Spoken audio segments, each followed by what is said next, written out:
अस्सलाम वालेकुम dear students. आज हमारा टॉपिक है परमानेंट टिश्यूज़। परसों के लेक्चर में और कल के लेक्चर में हमने मेरिस्टेमेटिक टिश्यूज़ के बारे में पढ़ा, उनके टाइप्स भी पढ़े। तो आज हम पढ़ेंगे जो प्लांट टिश्यूज़ को 3 कैटेगरीज में डिवाइड किया गया है, मेरिस्टेमेटिक टिश्यूज़, परमानेंट टिश्यूज़ और सेक्रेटरी टिश्यूज़। आज हम सेकंड कैटेगरी पढ़ने जा रहे हैं। Let us start. Permanent tissues are those tissues which have lost the power of cell division and are modified to perform specific functions in the plants. That means जो ये permanent tissues है ये बने हुए होते हैं मैच्योर सेल्स के, जिनमें ग्रोथ और डिफरेंशिएशन हो चुकी है। अब ग्रोथ और डिफरेंशिएशन होने के बाद वो अब मॉडिफाई हो गया है कुछ स्पेसिफिक फंक्शंस के लिए। परमानेंट टिश्यूज जो है इनका ओरिजिन भी मेरिस्टेमेटिक टिश्यूज से ही है, यानी दे arise from meristematic tissues. These permanent tissues possess definite shape, size and function. That is, the cells which are present in the permanent tissues, they have a definite shape, size and function. जो ये permanent tissues है इनको further classify किया गया है 2 groups में, simple permanent tissues और complex permanent tissues. अगर हम सिंपल परमानेंट टिश्यूज की बात करेंगे तो फिर उनको फर्दर सब डिवाइड किया गया है 3 ग्रुप्स में, पैरेन्काइमा, कोलेनकाइमा और स्क्लेरेन्काइमा। और जो कॉम्प्लेक्स परमानेंट टिश्यूज है उनको भी 2 कैटेगरीज में डिवाइड किया गया है, जाइलम और फ्लोएम। तो आज हम शुरू करने जा रहे हैं सिंपल परमानेंट टिश्यूज से। सिंपल परमानेंट टिश्यूज है क्या और उनकी जो टाइप्स है, पैरेन्काइमा, कोलेनकाइमा और स्क्लेरेन्काइमा, इनके बारे में आज हम पढ़ने जा रहे हैं। सिंपल परमानेंट टिश्यूज वो टिश्यूज है जो बने हैं सिमिलर टाइप ऑफ सेल से, यानी एक ही किस्म के सेल से ये बने हुए होते हैं। इनका ओरिजिन भी सेम है और इनकी फंक्शन भी सेम है। उन्हीं टिश्यूज को हम बोलते हैं सिंपल परमानेंट टिश्यूज। इनको फिर जिस तरह अभी मैंने आपको चार्ट में दिखाया, इनको डिवाइड किया गया है 3 टाइप्स में, पैरेन्काइमा, कोलेनकाइमा, स्क्लेरेन्काइमा। अब हम सबसे पहले पैरेन्काइमा की बात करेंगे। पैरेन्काइमा टिश्यू वो टिश्यू है जो सबसे ज्यादा मोस्ट सिंपल, जिसको हम कहेंगे, या अनस्पेशलाइज्ड टिश्यू होता है।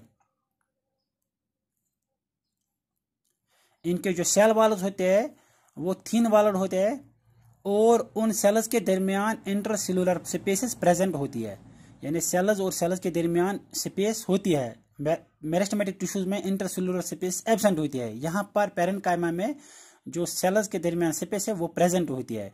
जो ये पैरेन्काइमा टिश्यूज है उनमें जो सेल्स होती है उन सेल्स की अलग अलग शेप्स है। They have oval shapes, round shapes, cylindrical, rectangular और satellite. Satellite mean star shaped. जो इनका सेल वॉल होता है वो बना होता है सेलुलोज का या हेमिसेलुलोज का। सेलुलोज और हेमिसेलुलोज जो है ये पॉलीसेकेराइड्स है। सेल वॉल बनाने में इनका एक अहम रोल होता है। The cells present in parenchyma they have vacuoles and A prominent small nucleus, यानी इन सेल्स में भी वैक्यूल्स प्रेजेंट होता है और जो न्यूक्लियस होता है वो प्रोमिनेंट होता है, यानी वो न्यूक्लियस होता है इनमें लेकिन स्मॉल होता है साइज में। इसी तरह से प्रोटोप्लाज्म इनमें लिविंग है और बहुत ज़्यादा है। अगर बात करेंगे ये कहाँ कहाँ पाए जाते हैं, किन पार्ट्स, प्लांट के पार्ट्स में ये पाया जाता है ये टिश्यू, तो सबसे ज़्यादा ये पाया जाता है एपिडर्मिस में। एपिडर्मिस वो टिश्यू जो आउटर कवरिंग होती है लीव्स में या फ्रूट्स में या किसी भी प्लांट पार्ट में, तो उस सेल का जो एपिडर्म यानी आउटर लेयर होती है, थिन होती है, उसी में ये प्रेजेंट होते हैं। इसी तरह से cortex, pith, pericycle, mesophyll of leaves, fruit pulp, seed के एंडोस्पोरम में। इसी तरह से मेरिस्टेमेटिक टिश्यूज में भी ये प्रेजेंट होता है। जाइलम और फ्लोएम में भी ये प्रेजेंट होते हैं पैरेन्काइमा। अब हम इनकी फंक्शंस की बात करेंगे। सबसे जो इंपॉर्टेंट इनकी फंक्शन है वो है storage of reserve food material. Plants में जो रिजर्व फूड मटेरियल होता है वो होता है स्टोरेज। तो इनका एक काम ये भी है, ये उस स्टोरेज को स्टोर करते हैं। नंबर 1, इसी तरह जो सकुलेंट प्लांट होते हैं, succulent plants are those plants which grow in arid conditions, यानी वो प्लांट्स जो जीरोफिटिक कंडीशंस में या डेजर्टिक कंडीशंस में ग्रो करते हैं, उन प्लांट्स में वाटर स्टोर करने की बहुत ज़रूरत होती है, क्योंकि वो उन एरियाज में वाटर की बहुत ज़्यादा कमी होती है। तो वहाँ पर वाटर को स्टोर करने में ये टिश्यूज़ उन प्लांट्स को मदद करते हैं।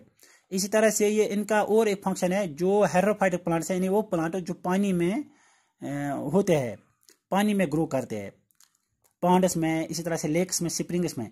तो उन प्लांट्स में ये प्रोवाइड करते हैं बयानसी, यानी that means they provide support to heterophytic plants. इसी तरह से रिजिडिटी ऑफ प्लांट बॉडी में भी इनका रोल है, यानी प्लांट बॉडी को ये टेंसाइल स्ट्रेंथ या सपोर्ट करते हैं इनकी रिजिडिटी में।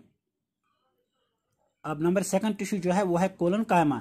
कोलन कायमा टिश्यू जो है ये प्राइमरी प्लांट बॉडी में प्रेजेंट होता है, यानी जो जब प्लांट ग्रो करेगा, जमीन से बाहर आ जाएगा, जो ये छोटा सा पौधा होता है अर्ली स्टेज में, जो उसकी जो बॉडी होती है बहुत ही नाजुक होती है, उसी को हम बोलते हैं प्राइमरी प्लांट बॉडी। यानी फर्स्ट जब प्लांट डेवलप हो जाएगा, जो ये सेंसिटिव प्लांट होता है, उनमें जो टिश्यू प्रेजेंट होता है उस वक्त एक तो पैरेन्काइमा है ही, दूसरा कोलन कायमा भी उनमें प्रेजेंट होता है। जो सेल्स है कोलन कायमा में, इनमें प्रोटोप्लाज्म प्रेजेंट होता है और वो लिविंग होता है प्रोटोप्लाज्म। जो कोलन कायमा सेल्स है they are long and thick walled, यानी ये इनका जो साइज होता है, साइज में ये बहुत बड़े होते हैं ये सेल्स, और जो वाल्स होते हैं सेल वाल्स वो थिक होते हैं। जो सेल वाल इनका होता है ये बनना होता है सेलुलोज का, हेमिसेलुलोज, और एक मटेरियल है इनमें पेक्टिन। सेलुलोज इनमें है 20%, हेमिसेलुलोज 25% और पेक्टिन है 45%। कोलन कायमा जो टिश्यूज है इनमें वाटर एब्जॉर्बिंग कैपेसिटी ज्यादा है, that is because of the presence of cellulose and pectic substances. Collenchyma tissue जो होते हैं ये प्लास्टिक होते हैं नेचर में, extensible and has a capacity to expand, that means जो प्लास्टिक इनका नेचर होता है ये एक्सपेंड हो जाते हैं दीज टिश्यूज। जो इनकी सेल्स है, इनकी सेल्स में हो भी सकते हैं या नहीं भी हो सकते हैं इंटरसेलुलर स्पेसीज। इंटरसेलुलर स्पेस इनकी सेल्स में प्रेजेंट भी है कहीं पर और कहीं पर एब्सेंट भी है। अगर इनको देखना चाहेंगे कि ये किन टिश्यूज में प्रेजेंट होते हैं या किन किन प्लांट्स में ये प्रेजेंट होते हैं, तो इनको देखा गया ये फाउंड होते हैं hypodermis of dicot stems and dicot leaves, यानी डाइकॉट प्लांट्स के जो स्टेमस है या डाइकॉट प्लांट के जो लीव्स है उनमें ये प्रेजेंट होती है, उनके हेपोडर्मिस में, या एपिडर्मिस से जो नीचे एक लेयर होती है हेपोडर्मिस, उसी में ये प्रेजेंट होते हैं। अगर इनकी फंक्शंस की बात करेंगे तो सबसे ज़्यादा इंपॉर्टेंट इनकी फंक्शन है, ये सपोर्ट प्रोवाइड करते हैं। एक यंग डाइकॉट स्टेम जो होता है बहुत सेंसिटिव होता है, उसको ये एक सपोर्ट प्रोवाइड करते हैं कोलन कायमा। और इनमें और एक फंक्शन है, ये एक्सपेंड भी हो जाती है। इसी तरह से कुछ प्लांट्स के जो मार्जिन्स ऑफ लीव्स है, यानी लीव्स की जो मार्जिन है उन पे भी ये प्रेजेंट होता है। तो उसको जब विंड्स चलती है यानी तेज हवाएं चलती है, तो ये टिश्यू उन लीव्स को टेयरिंग इफेक्ट से बचाती है, टेयरिंग इफेक्ट उन पत्तों को कटने से बचाती है। कुछ कोलन कायमा सेल जो है उनमें क्लोरोप्लास्ट प्रेजेंट होता है। जब उनमें क्लोरोप्लास्ट प्रेजेंट है तो उसका मतलब ये उन सेल्स में प्रोसेस फोटोसिंथेसिस प्रोसेस हो जाती है, लेकिन ये कुछ सेल्स में है, सारी सेल्स में नहीं। The third type of simple permanent tissues is sclerenchyma. सिक्लेरन कायमा जो टिश्यू है इनमें थिक वॉलड डेड सेल्स होती है, यानी जो इनमें सेल्स प्रेजेंट होती है वो थिक वॉलड है, यानी उनके सेल वॉल्स थिक है लेकिन वो डेड है, they are not living, that is why they are very hard and rigid in texture. इसीलिए जो इनमें सेल्स है ये बहुत सख्त होती है और रिजिड है, यानी रिजिड, ये टूट नहीं सकते, अगर हम उनको बेंड करना चाहें तो बेंड नहीं हो सकती है। जो सेल्स इनमें होती है सिक्लेरन कायमा में, इनकी शेप जो है, शेप साइज और ओरिजिन में ये वेरी कर जाते हैं, यानी इनका ओरिजिन भी डिफरेंट हो सकता है, शेप भी इनकी बहुत डिफरेंट हो सकती है और साइज भी इनका डिफरेंट ही होता है। इनमें जो सेकेंडरी सेल वॉल होता है वो एक्सट्रीमली हार्ड होता है और थिक होता है because of the presence of lignin. Lignin एक मटेरियल है, ये भी प्लांट सेल वॉल में ही होता है, इन सेल्स में ये होता है लेग्निन। इसी वजह से जो उनका सेल वॉल होता है, सेकेंडरी सेल वॉल, वो बहुत ही थिक होता है और बहुत हार्ड होता है।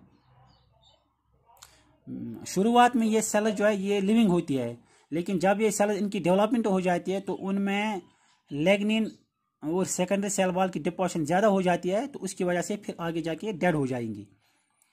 अगर इनकी फंक्शन की बात करें तो इनका मेन फंक्शन है they provide mechanical support and rigidity to the plant. Thank you.